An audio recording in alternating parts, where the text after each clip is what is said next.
Kalvakuntla. Thank you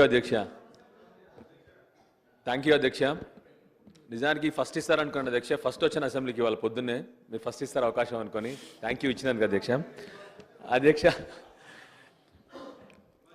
2 సమస్యలు అధ్యక్ష మీ ద్వారా గవర్నమెంట్ కోరుతా ఉన్నాను అధ్యక్ష.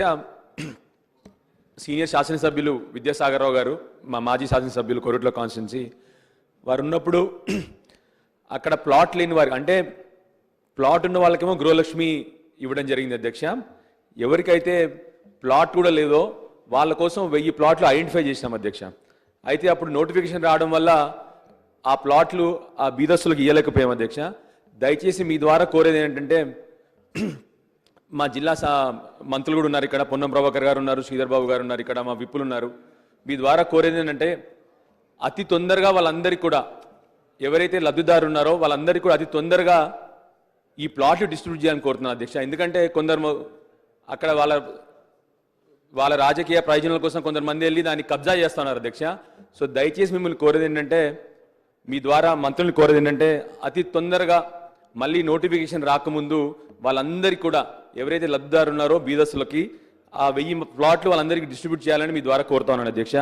రెండోది అధ్యక్ష, మా దగ్గర కూడా ఇంటిగ్రేటెడ్ మార్కెట్స్ ఆల్మోస్ట్ 90% అయిపోయింది అధ్యక్ష. ఒక 10% మిగిలింది. దయచేసి మీ ద్వారా ఫైనాన్స్ మినిస్టర్ని కోరుతా ఉన్నాను, ఆ 10% ఫండ్స్ రిలీజ్ చేసి త్వరగా 2 ఇంటిగ్రేటెడ్ మార్కెట్స్ కూడా కంప్లీట్ చేయాలని మీ ద్వారా కోరుతున్నాను అధ్యక్ష. లాస్ట్ వన్ అధ్యక్ష, మా దగ్గర హై స్కూల్ జూనియర్ కాలేజ్ కలిపి ఉంది అధ్యక్ష. పాత ఎప్పటి నుంచో తరతరాలుగా వస్తుంది స్కూలును జూనియర్ కాలేజ్. అయితే ఫేజ్ వైజ్ దాన్ని ఏం చేశామంటే అధ్యక్ష, జూనియర్ కాలేజ్ని కూల్చేసి అక్కడ కొత్త బిల్డింగ్ కట్టడం జరిగింది. అయితే ఇప్పుడు హై స్కూల్కి కూడా అదే ఫండ్స్ కావాలి అధ్యక్ష, ఎందుకంటే ఆ స్కూల్ ఇప్పుడు శిథిలావస్థలో ఉంది. దయచేసి మీ ద్వారా గవర్నమెంట్కి కోరుతా ఉన్నాను, అతి త్వరగా అది కూడా కంప్లీట్ చేయాలని చెప్పి మీ ద్వారా కోరుతా ఉన్నాను అధ్యక్ష. లాస్ట్ అధ్యక్ష, మా లెజిస్లేటివ్ అఫేర్స్ మినిస్టర్ లేరు ఇప్పుడు. లాస్ట్ మీ ద్వారా కోరేది ఒకటే అధ్యక్ష, దయచేసి మీరు పెద్దలు చాలా సీనియర్ శాసనసభ్యులు, మీ ద్వారా కోరేది ఒకటే అధ్యక్ష. డాక్టర్గా ఎన్నో ఆకాంక్షలతో అసెంబ్లీకి వచ్చాను అధ్యక్ష. దయచేసి ఈ అసెంబ్లీలో కొద్దిగా పదజాలము, కొద్దిగా వ్యంగ్యంగా మాట్లాడడము, వెటకారంగా మాట్లాడడం అది తగ్గించాలని చెప్పి మిమ్మల్ని దయచేసి మీ ద్వారా అందరినీ కూడా కోరుతా ఉన్నాను అధ్యక్ష. థ్యాంక్ యూ అధ్యక్ష, అవకాశం ఇచ్చినందుకు. మినిస్టర్ గారు,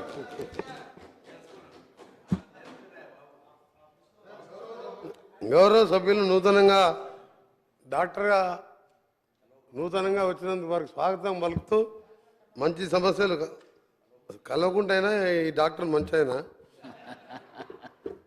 హై స్కూల్ జూనియర్ కాలేజ్ సమస్య చెప్పిన అధ్యక్ష, తప్పకుండా ఈ సమస్యని పరిష్కరించి సంబంధిత మంచి డాక్టర్ మంచి మనిషి, ఆ కలవకుంట కూడా లాగదు, ఈ కలవకుంట వేరే. దాంతోపాటు భాష గురించి చెప్పిన అధ్యక్ష, మన గౌరవ ముఖ్యమంత్రి గారు నల్గొండకు వచ్చి వీల్ చైర్లో కూర్చొని ఆ భాషలు, మాజీ ముఖ్యమంత్రి పర్మనెంట్ మాజీ, ఆ భాష భారతదేశంలో ఏ రాష్ట్రంలో ఏ మాజీ ముఖ్యమంత్రి ఏ మంత్రి మాట్లాడే విధంగా దున్నపోతూ బర్రెలు పాలిచ్చే బర్రెలు అని ఏవో మాట్లాడాడు. కొంతసేపు నేను టీవీ బంద్ చేసిన, ఎందుకంటే నా నల్గొండ టౌన్లో నా కాన్స్టిట్యూన్సీలో ఒక మాజీ ముఖ్యమంత్రి అలాంటి భాష మాట్లాడతాడని తెలంగాణ సమాజం ఎవరు అనుకోరు, హర్షించరు. అందుకనే కల్వకుంట్ల డాక్టర్ గారికి ఏం చెప్తున్నా అంటే, ముందుగా ఆయనకు మెయిల్ ద్వారాను ట్విట్టర్ ద్వారా ఆయనకు పంపి, ఇక్కడ అందరు సభ్యులు బాగానే మాట్లాడుతున్నారు, కొద్దిగా అన్ని నోట్ చేసుకునే మంచి సలహా ఇచ్చిండబ్బా. మంచి డాక్టర్ అయినా సరే కొత్తగా వచ్చినా సరే మంచి సలహా ఇచ్చాను. పోయిపోయి నా కాన్ఫరెన్స్లో దున్నపోతు పాలిస్తుందా ఏమో మాట్లాడిండు, నాకు ప్రాబ్లం అనిపించింది. నా ఏరియాలో నా టౌన్లో మా నల్గొండ అంటే మర్యాదకు మారిపోయారు, తెలంగాణ అంటేనే మర్యాదకు మారిపోయారు. అలాంటి తెలంగాణలో ఒక 10 సంవత్సరాలు ముఖ్యమంత్రిగా ఉండి వాడిన భాష చాలా సభ్య సమాజం ఇవాళ అందరూ కూడా బాధపడుతున్నారు, ఏంది ఇలా మాట్లాడు.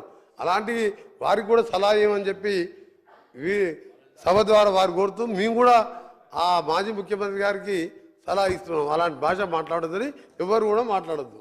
గౌరవ సభ్యులు కోరం కనకయ్య గారు. ధన్యవాదాలు అధ్యక్ష.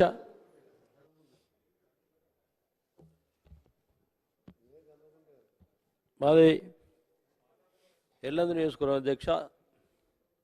ఆ ప్రాంతం అంతా గిరిజనులు నివసించే ప్రాంతం అధ్యక్ష. ఎంత పోడు భూములు ఇబ్బందితో చాలా ఫారెస్ట్ అధికారులు ఇబ్బంది గురి చేస్తున్నారు అధ్యక్ష. ఆ ప్రాంతంలో కరెంటు లేక బోరు లేక వ్యవసాయం చేసుకోవడానికి చాలా కష్టాలు పడుతున్నట్టు తరుణంలో ప్రభుత్వము వెంటనే మరి ఆ రైతులు కాపాడే బాధ్యత తీసుకోవాలని చెప్పి ఈ సందర్భంగా విజ్ఞప్తి చేస్తూ, అదే కాకుండా పశు సంపద లేనటువంటి ప్రాంతంలో వాళ్ళు ట్రాక్టర్ల ద్వారా సేద్యం చేసుకుంటే వాటిని కూడా సీజ్ చేసే పరిస్థితి ఫారెస్ట్ అధికారులు అని చెప్పి విజ్ఞప్తి తప్పకుండా మరి చర్యలు చేపట్టాలని చెప్పి విజ్ఞప్తి చేస్తూ సెలవు అధ్యక్ష. నోట్ చేసుకున్నా సార్. వాళ్ళకు పోడు భూములకు రైతులకు ఎటువంటి ఇబ్బందులు లేకుండా మా ప్రభుత్వం, మా సీఎం గారు, మా డిప్యూటీ సీఎం గారు అందరూ కూడా చర్యలు తీసుకున్నారు. చిన్న చిన్న ఎక్కడున్నా అలాంటి గతంలో జరిగిన పొరపాటు జరగదు. 2004 నుంచి 2014 వరకు ప్రశాంతంగా ఏ విధంగా వ్యవసాయం చేసుకున్నారో ఆ విధంగానే చేసుకుంటున్నారు. గౌరవ సభ్యులు